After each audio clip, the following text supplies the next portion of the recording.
పద్మవిభూషణ్కు సంబంధించి వేదిక మీద ఉన్నటువంటి ఇద్దరు పెద్దలు కూడా రెండు రంగాల్లో వారు పిన్నకల్ అంటే ఉన్నత స్థాయికి చేరినటువంటి గొప్పవాళ్ళు భారతదేశానికి సంబంధించినంతవరకు. వెంకయ్యనాయుడు గారు విద్యార్థి దశ నుంచే నాయకత్వ లక్షణాలను పుణికిపుచ్చుకొని ఉద్యమకారుడిగా నుంచి ఒక పరిణితి చెందినటువంటి రాజనీతిజ్ఞుడిగా ఈ దేశంలో ఎదిగినటువంటి ఒక గొప్ప రాజకీయ నాయకుడు ఆయన. వారి మాటలు వింటూ వారి యాస ప్రాస వింటూ ఓ ప్రతిపక్ష నాయకుడిగా సంఖ్యాబలం లేకపోయినప్పటికి కూడా శాసనసభలో ప్రజా సమస్యలపైన ఏ రకంగా మాట్లాడొచ్చో వెంకయ్యనాయుడు గారు ఉపన్యాసాలు వింటే చాలా స్పష్టంగా మనందరికీ అర్థమవుతుంది. రాజకీయాల్లో ప్రతిపక్షంలో ఉన్నా ప్రభుత్వంలో ఉన్నా కానీ చెప్పాలనుకున్నటువంటి అంశాలని ముక్కుసూటిగా స్పష్టంగా, అంటే భాషలో ఎక్కడ కూడా తిట్ల పురాణానికి తావు లేకుండా వేలెత్తి చూపించినటువంటి నాయకుల్లో బాగా స్పష్టంగా కనపడే నాయకుడు మనకి వెంకయ్యనాయుడు గారు. వారు ఇక్కడ శాసనసభలో కానీ లేకపోతే పార్లమెంట్లో రాజ్యసభలో కానీ లేకపోతే సభా నిర్వహణలో కానీ ఉపరాష్ట్రపతిగా రాజ్యసభని నడిపించేటువంటి కార్యక్రమంలో కానీ రాజకీయాలకు అతీతంగానే వారు నడిపినటువంటి హుందాతనం నిజంగా మనందరికీ మా అందరికీ ఆదర్శవంతంగా ఉంటుంది, ఉండాలని కూడా నేను బలంగా కోరుకునేటువంటి వ్యక్తిగా శ్రీ వెంకయ్యనాయుడు గారికి పద్మవిభూషణ్ రావటం అనేది మేమందరం చాలా సంతోషించినటువంటి విషయంగా ఈ సందర్భంగా రాష్ట్ర ప్రభుత్వం నుంచి మనం చేయదలుచుకున్నాం.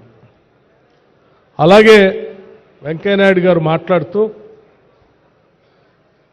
నేను రిటైర్డే కానీ టైర్డ్ కాలేదని చెప్పారు. I'm retired but not tired అన్నారు.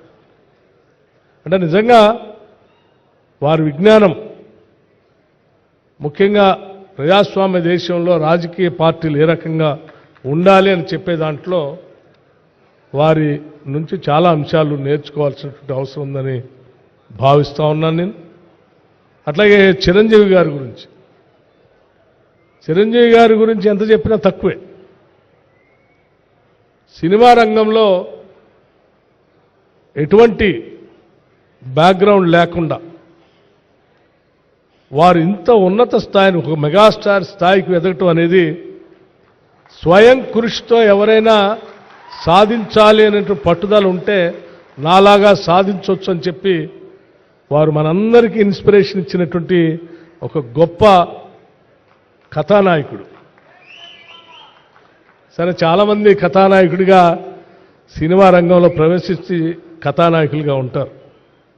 కానీ చిరంజీవి గారు కథానాయకుడిగానే కాదు, విలన్గా, క్యారెక్టర్ ఆర్టిస్ట్గా రకరకాలైనటువంటి క్యారెక్టర్ చేస్తూ అంతిమంగా కథానాయకుడిగా తిరుగులేని మెగాస్టార్గా ఈ దేశంలో ఎదిగినటువంటి ఏకైక హీరో ఎవరైనా ఉన్నారంటే అది చిరంజీవి గారు అనుకుంటున్నాను.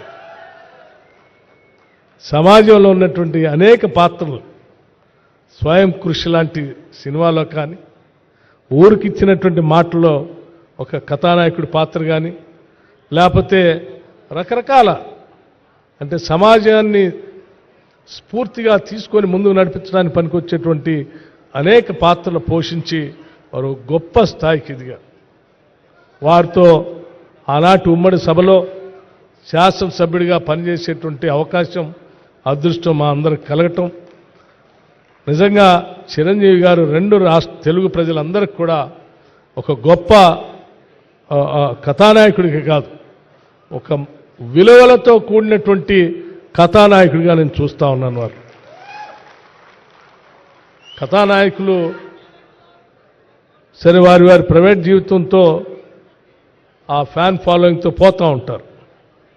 కానీ చిరంజీవి గారు తను అదే కాదు, సమాజానికి కూడా ఏదో సేవ చేయాలనేటువంటి ఆలోచనతో సేవాభావంతో బ్లడ్ బ్యాంక్ దగ్గర నుంచి మొదలు పెడితే అనేక గుప్తదానాలు కూడా చేస్తూ వారి సమాజానికి ఎన్నో కార్యక్రమాలు చేస్తూ ఉన్నారు. ముఖ్యంగా మదర్ తెరీసా గురించి వారు చెప్పినటువంటి మాటలు కానీ ఆ విగ్రహావిష్కరణ చేయాలని వారు చూపించినటువంటి పట్టుదల కానీ అవన్నీ చూస్తూ ఉంటే I have to give something to this society అని చెప్పి వారిలో కనపడేటువంటి తృష్ణ తప్పనిసరిగా ఈ రాష్ట్రంలోనే కాదు దేశంలో ఉన్నటువంటి కథానాయకులందరూ కూడా వారిని ఆదర్శంగా తీసుకొని ముందుకు పోతే ఈ సమాజానికి చాలా మేలు జరుగుతుందని నేను భావిస్తూ ఉన్నాను. వారికి వచ్చినటువంటి పద్మ విభూషణ్ ఇంకా ఇటువంటి అవార్డులు ఎన్నో దేశం గర్వించదగినటువంటి కథానాయకుడు ఆయన.